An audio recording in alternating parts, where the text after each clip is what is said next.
What is going on, Fan Clan? Welcome back to the channel. My name is Danny Phantom. Here we are. It is day 4 days in a row. After today, I'm going to take a couple days off to kind of just recuperate and pack up orders from the massive amount of orders that we've had over the past couple days, and undoubtedly what will come tonight when I release the Shining Fates promo code that I promised you. We are going to price that at, I think it's priced right now at on the website at $149.99, and there will be a promo code that I will announce in a little while here that will bring that price down to $54.99. But I do want to talk about some very, very important things that has started to be addressed already by Frosted Caribou, and the conversation is starting to go around out there. So I kind of wanted to give my insight, give my points, expand on a few things that she said, areas that I definitely agree with her on, areas where I think she should have expanded maybe a little bit more to kind of get her point across and kind of just go off of what she was saying. I thought it was really well put together, definitely came from the heart, a lot of emotion in it. I thought it was great. Before we begin, unfortunately, I only have so much time in a day. With a full-time job, coming home, you know, at 6 o'clock at night, eating dinner, hanging out with the family, doing stuff with my kids. Obviously, that's really, really important to me. That's number one. After they go to bed, that's kind of where I try and get the YouTube content recorded and orders packed up and things like that. So that's why these videos are really released so late, and I just don't have the time to kind of throw a lot of flashy transitions, throw in the zoom-ins and the pan-outs, and throw in, you know, all that great stuff. So it's pretty much just record the video, export it, cut the beginning, cut the end, and I talk fast just so I don't have to worry about all these awkward cuts or awkward silences in between. So I do apologize for all that. As my time gets more open in the future, hopefully I'll be able to dedicate more time to that. But for the time being, this is just not going to be as great of quality as what Boo put out. But I hope you enjoy the content nonetheless. I do want to go over some of the things that she said, specifically starting with the 4 categories of members of the Pokemon community she addressed. She kind of blocked them into 4 different categories when she started her video. If you haven't had a chance to watch the video yet, I highly recommend going and watching it and checking it out, just to kind of get an idea, an opinion of what's going on in the community if you don't already have one. So she labeled these out into 4 different categories, and she categorized them as sellers, and those would be kind of like your LGS stores, your flippers, your resellers, scalpers, people like that. And then you have collectors, you have content creators, and you have players. So when she talks about all of these different categories, one thing that I do think is important is these categories are kind of all overlaid into one. A lot of times you can be a collector, but also somebody who sells, also somebody who creates content, and also somebody who plays. And that's one thing that she kind of touched on herself, saying that she, you know, loves to collect, but also she really has a passion for playing the game, and she also creates content. I know a lot of people who do all these types of things, especially when it comes into the selling platform of it. And when she talked about currency and Pokemon being a stock market and things like that, I think it's totally okay to address Pokemon as something that has value to it. It is definitely a collectible. It is something that has, I mean, it's a collectible card game, right? It's a CCG or a TCG, a trading card game. When you have collectibles, there's going to be values associated with it. Now, do we want to compare it to something like the stock market? When you come to investors and things like that, that is the part that's getting blown up and blown out of proportion and blown up by a lot of content creators, and that's something that I'm going to address later on. So I do think it's oversold, but it's okay to be somebody who invests into Pokemon in the long run. I think it's okay to be somebody who looks at cards for value. Obviously, when you open up a booster pack of Battle Styles next weekend, you're going to have a much better feeling pulling that secret rare Houndoom than you are going to have opening that rare Drampa. There's just a better feeling because you know that it means something. You know that it's worth something. And I know collectors really are passionate about their collection and want to take it to the grave, but that's not always going to be the case.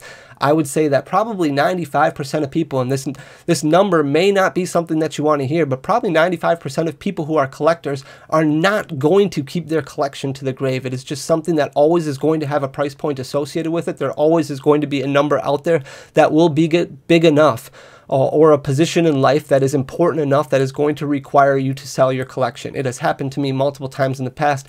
I have always been somebody who, before I even owned a business, was really passionate about collecting. I always said that I was never going to sell my collection, but then I got married and I really needed the money to pay for the wedding. So I started selling my collection, and then I started building it up again. And then I had a daughter, my first daughter, and I also was moving into a new house at the time and buying a new house, and I really, really needed to sell my collection so I could free up those funds to care for my firstborn and help purchase the house, you know. And if my collection wouldn't have been worth anything, it wouldn't have helped me. So I think it's okay to kind of look at those assets and those inventory numbers that you're getting at and that you're pulling, and look at them as having some sort of value in it. This, like I said, is a collection. It is a collectible. It's no different than stamps. It's no different than coins. It's no different than artwork. It's the same thing that a lot of people look at it, and that's okay. I don't think there's anything wrong with it. It really just depends on the way that you look at it and the way that you advertise it. That's the issue that's kind of going on in the market right now.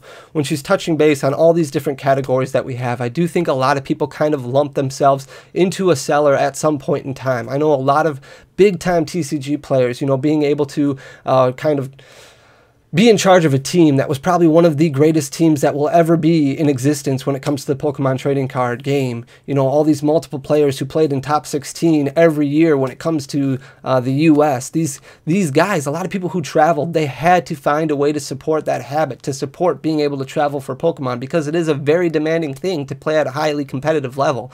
When you have regional events going on every weekend or every other weekend that you need to travel to across the country, and then international events that require you to travel across the world, that isn't cheap, and it's not like sponsorships and Pokemon is going to pay you to go to all these events. So a lot of times they would use their knowledge in the game and their knowledge in the meta to kind of start their own TCG business, to kind of start their own TCG player storefront, being able to buy and sell. They would look at trends, they would look at cards that they knew would be good and strong, and sometimes, unfortunately, they would manipulate the meta. That would just happen. That's something that's very, very popular in the market, in the TCG competitive field. So it does happen, and a lot of times these TCG players also loop themselves in the seller category, no different than a content creator would if they're opening up a lot of product and they're having to unload their bulk, or they're having to unload some of their pulls, so that way they can support their content and be able to create more content. A lot of content creators actually have websites, so that way they can sell cards.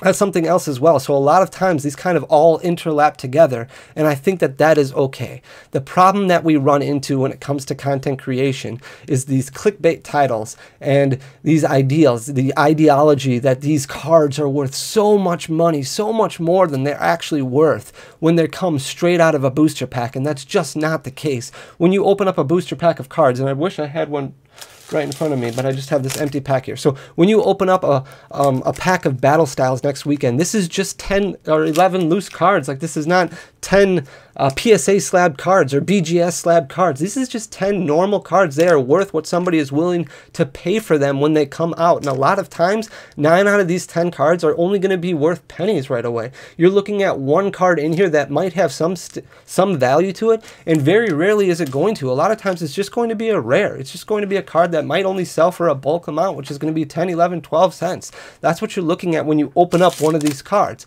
Now, one of these packs. Now, a lot of times you see a lot of content creators who are putting out there, you know, you can buy this, or we're hunting, we're searching for this $4,000 Charizard from Burning Shadows, because if we pull it, it's going to be graded a PSA 10. That's not the case. And content creators, we need to do a better job of advertising and not giving false hope and a false sense of reality to all these newer people who are coming into the game. Because yeah, there was content creators who brought a lot of exposure to Pokemon. She brought up some really good points when it comes to Leonhardt's collaboration with Logan Paul. There was a lot of new eyes that came on into the game, right, into the TCG. And when we're taking that as content creators and we're expanding off of that, we're blowing that up and putting this value on cards that's not realistic, it really shines a light on the community saying, hey, there's all this money in this card game, come over here.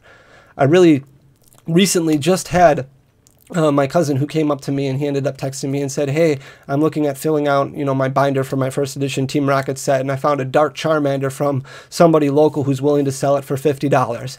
And I looked at him and I said, really, $50 for a first edition Dark Charmander? This was a bulk first edition card, you know, a year and a half ago. This was not worth more than a quarter back then. And he said $50, and I could not believe it. So he sent me a listing on eBay that was recently completed for $50. It was sold, and I responded to him and I said, you know, eBay has a lot of issues right now with shill bidding. Let me look into it a little bit more. You can go to Troll and Toad and you can buy a near mint copy for about $20. You can go all over the internet. You can find near mint copies for less than that. I said, this card that you're showing me right now is in lightly played condition. I wouldn't offer more than $5 for it. but the idea is that it's worth $50 because there was one card that sold for that amount. And then all of a sudden, you never know what takes off from that when it comes to content creation. I really want to go back to that Charizard Rainbow Rare from Burning Shadows, for example. There could be, what a lot of content creators do is they look at eBay recent sold listings and they see that a PSA 10 Rainbow Rare Charizard from Burning Shadows sold for $4,000. That does not mean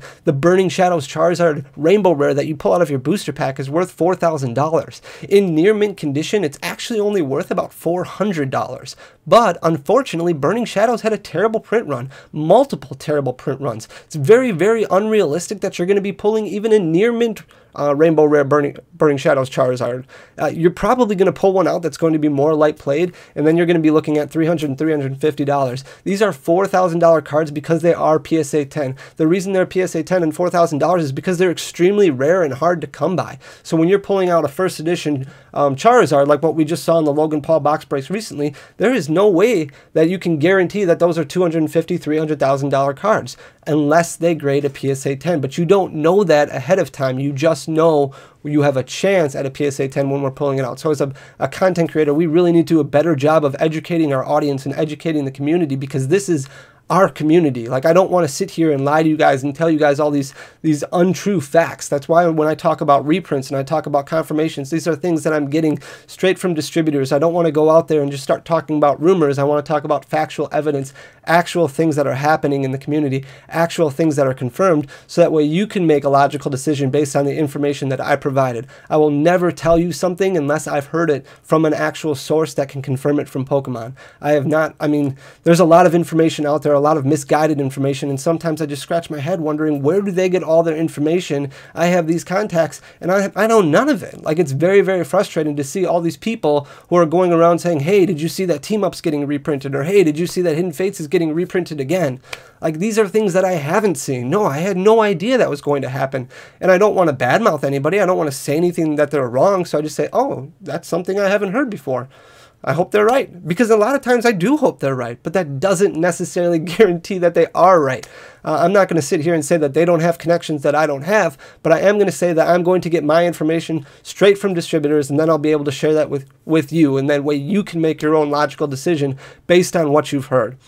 When you hear these clickbait titles, it really just gives false evidence about what a card is actually worth. And we need to do a better job as content creators to not do that, because that gets a lot of additional eyes on the community that are looking at it as just a cash cow, as just a bag of money. And that's not something that we want to do. Ultimately, we just need to do a better job as content creators and making sure that we're not selling these false pretenses when it comes to opening packs. A card is worth what a card is worth when it comes out. Don't oversell the condition or anything like that. We as content creators need to protect our community and do a better job of that. I also want to talk about the boom, why it happened, how it happened, because Boo talked about this a little bit. Ultimately, unfortunately, what happened is we got put in a situation where everybody was forced to stay at home. We started looking at our house all the time. We started digging out, cleaning out our basement, maybe finding our own old collection and reminiscing, living off of that nostalgia factor, living off of all these memories that we had. And that ultimately led to a lot of people coming back into the game, and a lot of people pulling out their old binder and seeing what cards are worth and seeing what cards they may need to complete their set. Maybe opening up Pokemon Go again for the first time in a long time because they can't go anywhere except for walks around their house. So they're starting to play Pokemon Go while they're going on exercises and going for walks in the park and things like that. Ultimately, this giant boom started because of this pandemic that we got faced with. And about a year ago, with all the stay-at-home orders that came into effect, a lot of the printing had to be halted. We had an issue where in North Carolina, where the printing company is, they had stay-at-home orders that were issued. The printing company wasn't established probably as essential and had to shut down. It couldn't keep up with the printing needs. It couldn't keep up with the supply. And as demand really started climbing and climbing and climbing, and supply is just stagnant because we can't print anymore, the demand is just buying up things everywhere, buying up all these different products left and right. And there's no supply to feed into that demand.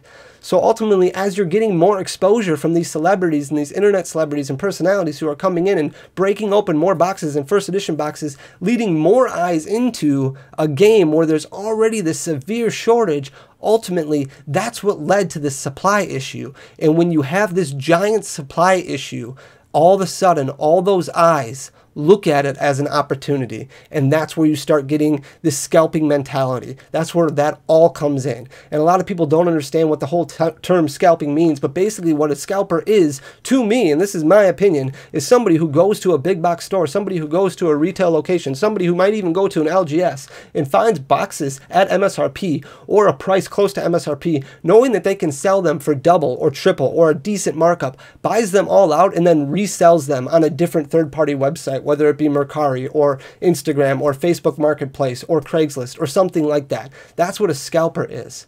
That is what a scalper is in my mind.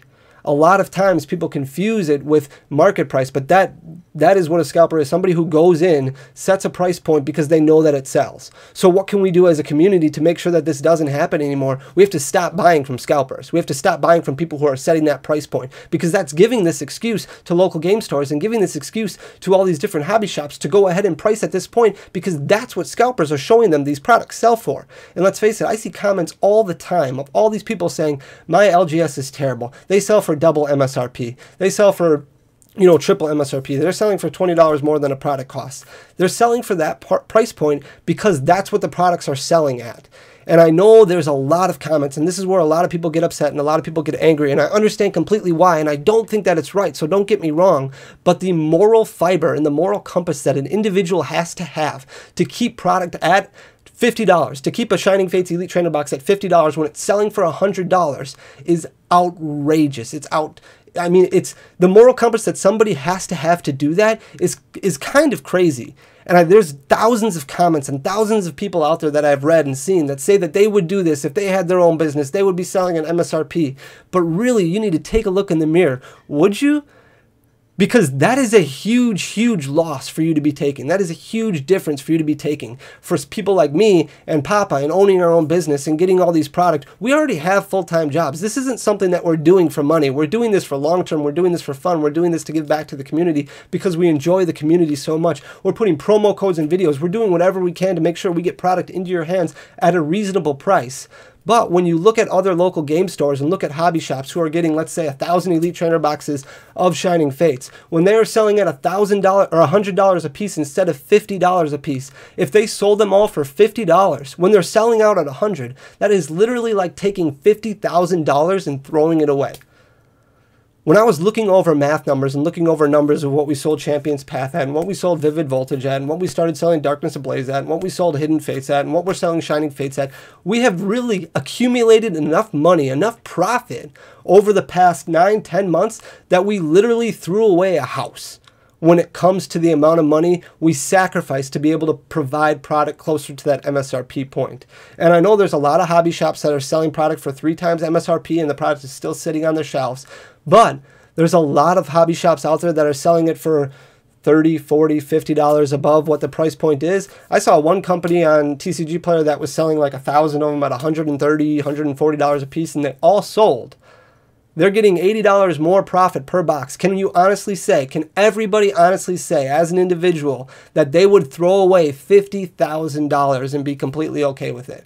Because honestly, there's days I wake up and I tell myself, Danny, you're kind of stupid. You just threw away $50,000. And I understand that. I get that. But does everybody else get that? And that's what's important, because everybody needs to understand this is something you are expecting people who this is their full-time job. This is their livelihood. This is what they do to provide for their family. They're looking at this as an opportunity to be able to provide a better life for their family, to be able to put more food on the table, to be able to put money away for college.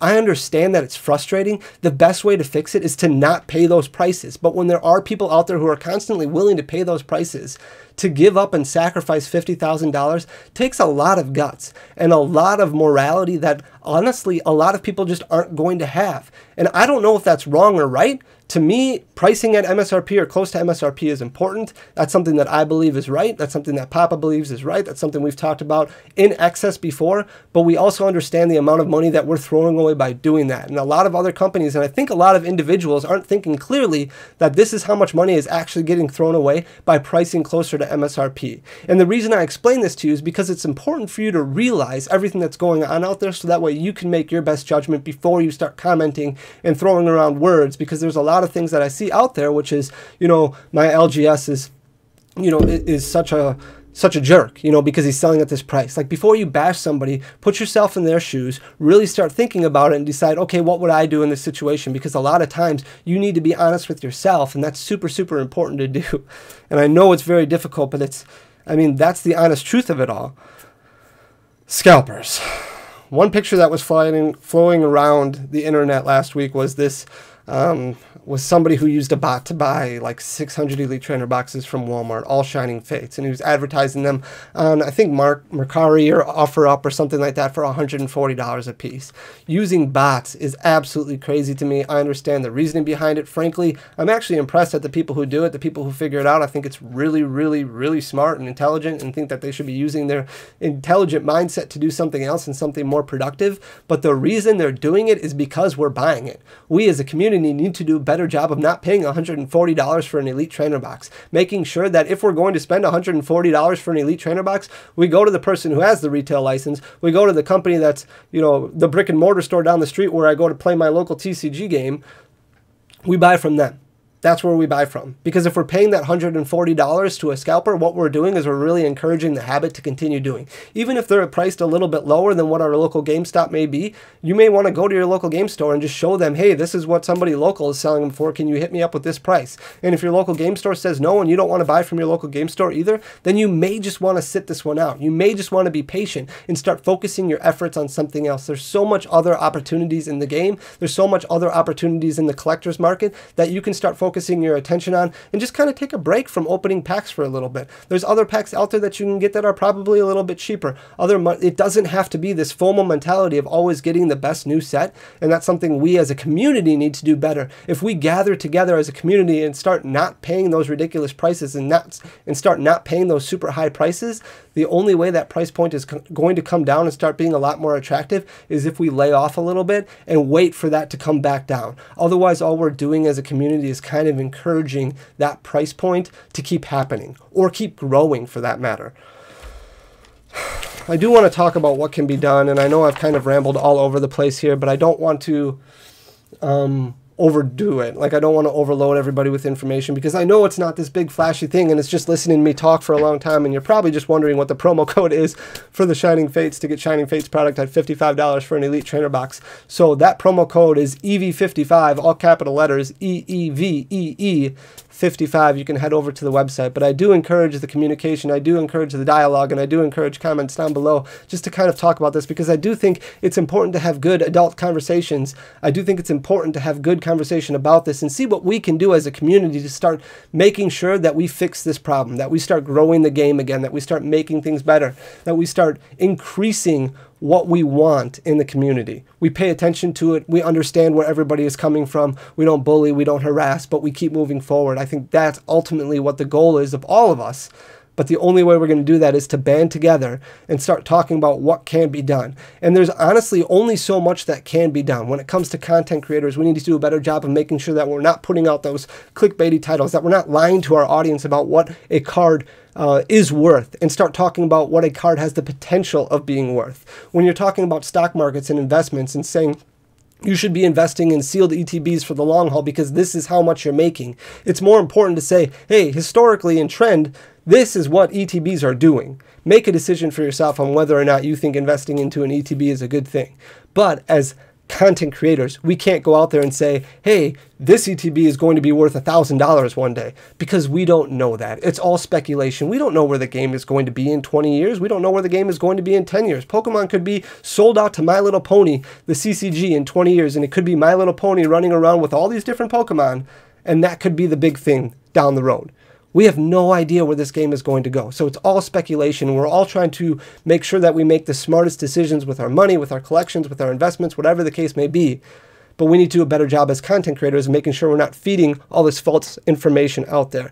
As stores, we need to start figuring out ways that we can beat the bots and beat the systems and beat other things out there, whether that be issuing promo codes, whether it be establishing a loyalty program, whether it be researching and educating ourselves at what the market price is or what the price is in our area, and start making sure that we're undercutting things or doing something for our loyal local community to help see that grow. I understand having some prices listed online and then some prices listed locally that are completely different. That's important for us as store owners, and we need to band together as store owners to make sure that we're giving respectable prices to our customers, making sure that in the long term, this game continues to grow.